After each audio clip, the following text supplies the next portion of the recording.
মুসা আলাইহিস সালাম আল্লাহর সাথে সরাসরি কথা বলতেন। ওয়াকাল্লামাল্লাহু মুসা তাকলিমা, সুবহানাল্লাহ পড়েন। আওয়াজ তুলে সবাই বলেন সুবহানাল্লাহ। এখন বনি ইসরাইল হচ্ছে পৃথিবীর সবচেয়ে গোয়ার জাতি। তারা বলে, মুসা তুমি যে আল্লাহর সাথে কথা বলো আমরা তো দেখি না, তুমি যে কথা বলো আমরা তো শুনি না, তো কি করতে হবে? বনি ইসরাইল বলে, আমাদের মধ্য থেকে 70 জন নিয়ে যাইতে হবে তুর পাহাড়ে। ওরা আয়েশা যদি কয় হয় আমরা শুনছি, তাহলে বিশ্বাস করব। কত বড় ডাকাত দেখছেন বনি ইসরাইল। এদের চেয়ে গোয়ার জাতি নাই।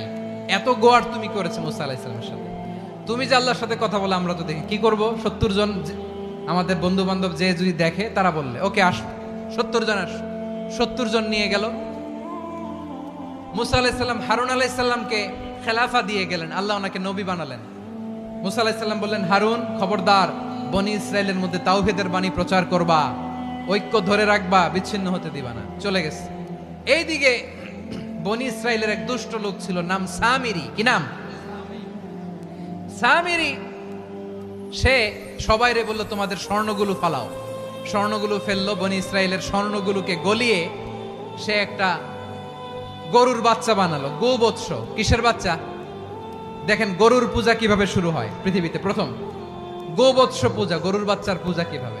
সে স্বর্ণ গলি গরুর বাচ্চা করে, জিবরাইল আলাইহিস সালাম যে জমিনে এসেছিলেন, ওই ফেরেশতার পায়ের নিচের একটু মাটি সে বুদ্ধি করে প্যাকেটে রেখে দিছিল। সে গরুর বাচ্চা বানায় স্বর্ণ দিয়ে গলিয়ে ওই মাটি এটার মধ্যে ঢুকাই দিছে ভেলকি দেওয়ার জন্য।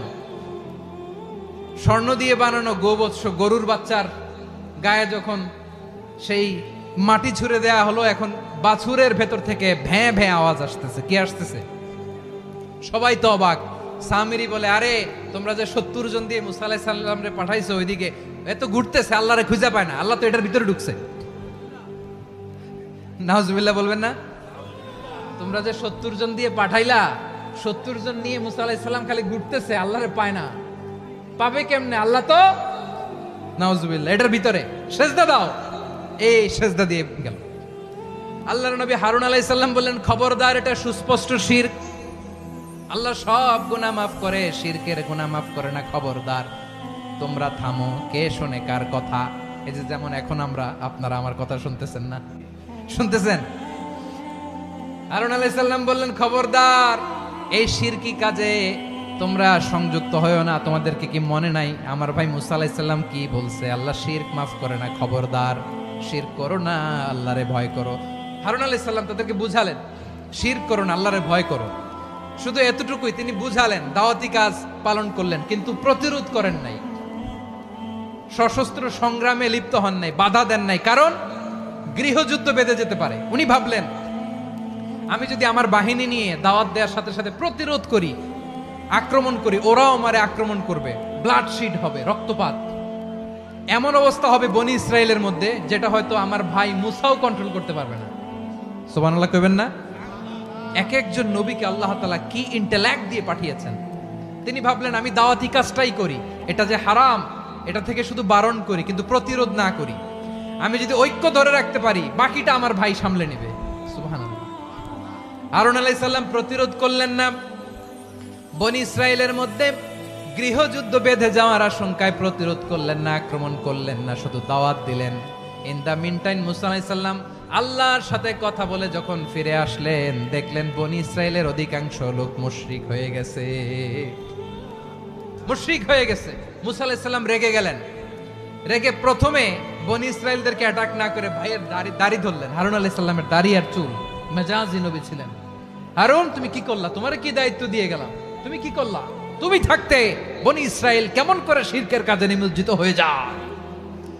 সাইয়েদনা হারুন আলাইহিস সালাম বললেন, ইন্নী, কোরআন সাক্ষী, কোরআন থেকে কোট করছি, ইন্নী خشيت أن تقول فرقت بين بني إسرائيل ولم ترقب قولي।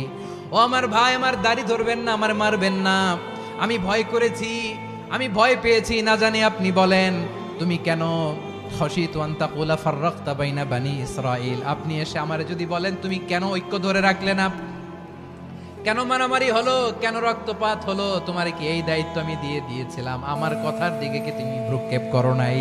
আমি যে বলছি তাওহীদের বাণী প্রচার করবা আর ঐক্য ধরে রাখবা, আমার কথা কি শোনো নাই? আপনি আমারে ধমকাবেন, এই জন্য আমি প্রতিরোধ করি নাই, আক্রমণ করি নাই, গৃহযুদ্ধ আটকানোর জন্য, কিন্তু আমি দাওয়াত দিয়েছি। সুবহানাল্লাহ পড়েন। ঐক্য ধরে রেখেছেন।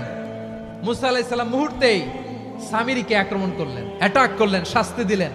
মুহূর্তেই ওই গোবৎস গরুর বাছুরকে ভেঙে চুড়ে মেসাকার করে সাগরের মধ্যে ভাসিয়ে দিলেন। পুরো বনি ইসরায়েলকে আবার তাওহীদের উপর প্রতিষ্ঠিত করলেন। পড়েন সুবহানাল্লাহ। এই ঘটনা থেকে শিক্ষা কি? শিক্ষা হচ্ছে আপনি শিরকের আড্ডাখানা দেখলেও বৃহৎ স্বার্থে তাওহীদের দাওয়াত দিবেন, প্রয়োজনে আপনি ঐক্য নষ্ট করবেন না। সুবহানাল্লাহ পড়বেন না? মুসা আলাইহিস সালাম আল্লাহর সাথে সরাসরি কথা বলতেন। ওয়াকাল্লামাল্লাহু মুসা তাকলিমা। সুবহানাল্লাহ পড়েন। আওয়াজ তুলে সবাই বলেন সুবহানাল্লাহ। এখন বনি ইসরাইল হচ্ছে পৃথিবীর সবচেয়ে গোয়ার জাতি। তারা বলে, মুসা তুমি যে আল্লাহর সাথে কথা বলো আমরা তো দেখি না, তুমি যে কথা বলো আমরা তো শুনি না, তো কি করতে হবে? বনি ইসরাইল বলে,